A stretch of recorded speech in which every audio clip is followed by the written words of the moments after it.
pada akhirnya yang mampu membuka misteri Pajajaran adalah sosok yang dikatakan sebagai budak Angon.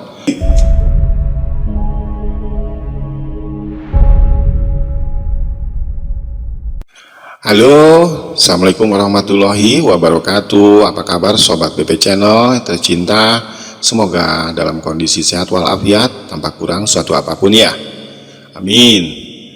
Di postingan kali ini Lur, gua akan coba menjanjikan suatu kisah misteri pesan gaib dari Prabu Siliwangi yang biasa dikenal Wangsit Siliwangi. Konon mengundang rasa penasaran banyak orang sebab amanat ini penuh misteri.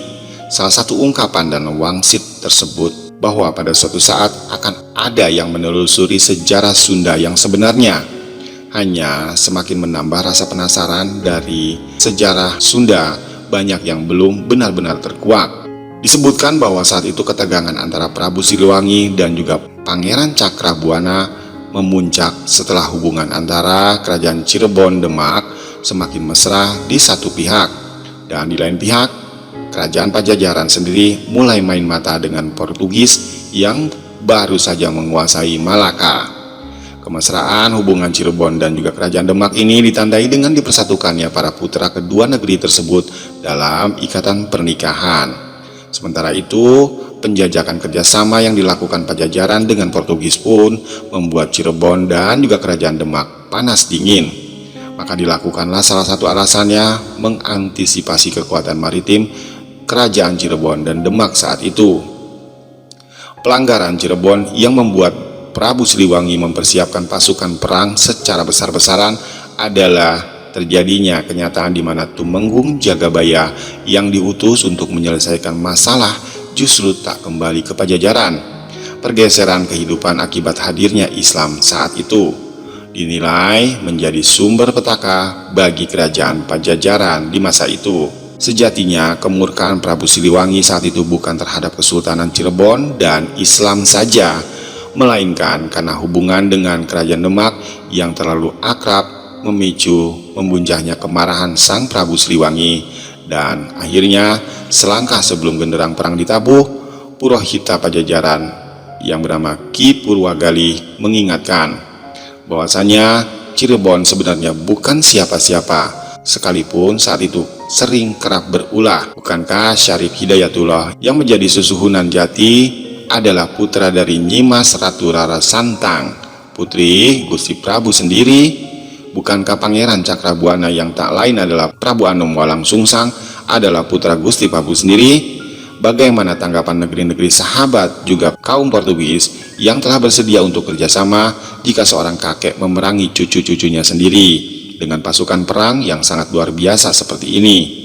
Ampun Gusti Prabu, aku terlalu lancang bicara seperti ini, jelas Ki Purwagali menunduk makin dalam. Lalu Prabu Siliwangi pun mendengus pada angin. Wangsit Prabu Siliwangi mengandung hakikat saat itu yang sangat tinggi. Oleh karenanya di dalamnya digambarkan situasi kondisi sosial beberapa masa yang utama dengan karakter pemimpinnya dalam kurun waktu perjalanan panjang sejarah negeri ini pasca kepergian Prabu Siliwangi yang konon menghilang. Peristiwa itu pun ditandai dengan menghilangnya Pajajaran pula. Sesuai sabda Prabu Siliwangi bahwa kelak kemudian akan ada banyak orang yang berusaha membuka misteri Pajajaran. Namun yang terjadi, mereka yang berusaha mencari hanyalah orang-orang yang sombong dan takabur. Seperti diungkapkan dalam naskah yang beredar dan berjudul Timimiti Poi Ieu Pajajaran Leungit ti Alam Hirup, Leungit Dayeuhna Leungit Nagarana, yang artinya bisa dikiaskan dalam bahasa Indonesia, semenjak hari ini Pajajaran akan hilang dari alam nyata, hilang kotanya, hilang negaranya. Dan disebutkan Pajajaran juga tidak akan meninggalkan jejak selain nama untuk mereka yang berusaha menelusuri, sebab bukti yang ada akan banyak yang menolak. Tapi suatu saat akan ada yang mencoba supaya hilang bisa ditemukan kembali. Bisa saja hanya menelusurinya harus memakai dasar, tapi yang menelusurinya pun banyak yang sok pintar dan sombong dan bahkan berlebihan jika bicara. Namun dalam perjalanannya naskah Wangsit Siliwangi ini dikatakan bahwa pada akhirnya yang mampu membuka misteri Pajajaran adalah sosok yang dikatakan sebagai budak Angon, atau dalam artian anak gembala, sebagai perlambang sosok yang dikatakan oleh Sang Prabu Siliwangi sebagai orang yang baik perangainya. Diriwayatkan dari pernyataannya bahwa semua keturunan kalian akan aku kunjungi, tapi hanya pada waktu tertentu dan saat-saat yang diperlukan. Aku akan datang lagi menolong yang membutuhkan, membantu yang susah, tapi hanya mereka yang bagus perangainya. Apabila aku datang, takkan dapat terlihat. Apabila aku berbicara, takkan dapat kalian dengar. Memang aku akan datang, tapi hanya untuk mereka yang baik hatinya, mereka yang mengerti dan satu tujuan, yang mengerti tentang harum sejati, juga memiliki jalan pikiran yang lurus dan bagus tingkah lakunya. Ketika aku datang, tidak berupa dan bersuara, tapi memberikan ciri dengan wewangian. Selanjutnya dikatakan juga apa yang dilakukan oleh sosok budak Angon ini adalah sebagai berikut. Ada yang berani menelusuri terus-menerus, tidak mengindahkan larangan atau mencari sambil melawan, melawan sambil tertawa. Dialah anak gembala, rumahnya di belakang sungai, pintunya setinggi batu, tertutupi pohon handelem dan hanjuang.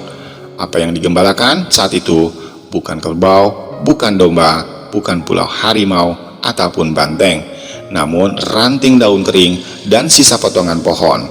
Dia akan terus mencari, mengumpulkan semua yang dia temui, tapi akan menemui banyak sejarah atau kejadian. Hingga selesai zaman yang satu, datang lagi zaman yang lain. Namun setiap zaman membuat sejarah, setiap waktu akan berulang itu dan itu lagi.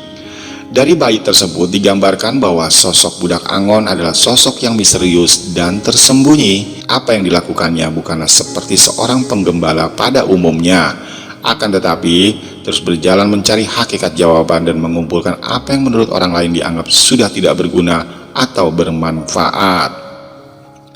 Dalam hal ini dilambangkan dengan ranting daun kering dan tunggak pohon, sehingga secara hakikat yang dimaksudkan semua itu sebenarnya adalah hal-hal yang berkaitan dengan sejarah kejadian asal-usul, termasuk karya-karya warisan sang leluhur seperti halnya yang terjadi, di mana hal-hal semacam itu karena kemajuan zaman dan teknologi hingga saat ini dianggap sudah usang atau kuno dan tidak berguna serta bermanfaat, dan pada akhirnya tersirat dalam hakikat perjalanan panjang sejarah negeri ini adalah berputarnya roda cokro manggilingan atau pengulangan perjalanan sejarah.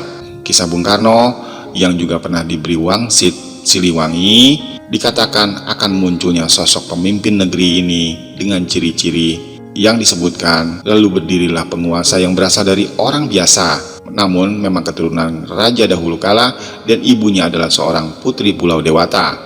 Karena jelas keturunan raja, penguasa baru susah untuk dianiaya. Siapakah sosok yang dimaksud dalam bait tersebut? Dia adalah Presiden Soekarno, Presiden Republik Indonesia yang pertama. Ibunda Soekarno pun adalah Ida Ayu Nyoman Rai, seorang putri bangsawan Bali. Ayahnya seorang guru bernama Raden Sukeni Sosrodiharjo. Namun dari penelusuran secara spiritual, ayahanda Soekarno sejatinya adalah Kanjeng Susuhunan Pakubuwono ke-10. Nama kecil Soekarno adalah Raden Mas Mailakul, Raden Mas Malikul Kusno, dan beliau termasuk anak ciritan dalam lingkaran Keraton Solo. Dan pada masa kepemimpinan Soekarno banyak terjadi upaya pembunuhan terhadap diri beliau, namun selalu saja terlindungi dan terselamatkan. Selanjutnya, setelah berganti masa, digambarkan bahwa semakin maju semakin banyak penguasa yang buta dan tuli, memerintah sambil menyembah berhala. Kondisi ini melambangkan pemimpin yang tidak mau mengerti penderitaan akan rakyatnya. Pemerintah tidak dengan memerintah negara, tidak dengan hati, tapi segala sesuatunya hanya mengandalkan akal, pikiran, logika, dan kepentingan pribadi maupun golongan-golongan tertentu saja. Sehingga yang terjadi digambarkan banyaklah muncul peristiwa-peristiwa di luar penalaran yang akhirnya menjadikan orang-orang pintar tersebut hanya bisa omong alias pinter kebelinger. Demikianlah lur kisah riwayat Wangsit Siliwangi yang melegenda dan masih menjadi misteri. Namun sebagian orang mengartikan harfiahnya sudah banyak terjadi di zaman saat ini. Terlepas dari benar atau tidaknya, anggaplah ini sebagai penambah wawasan belaka. Wallahu a'lam bishawab.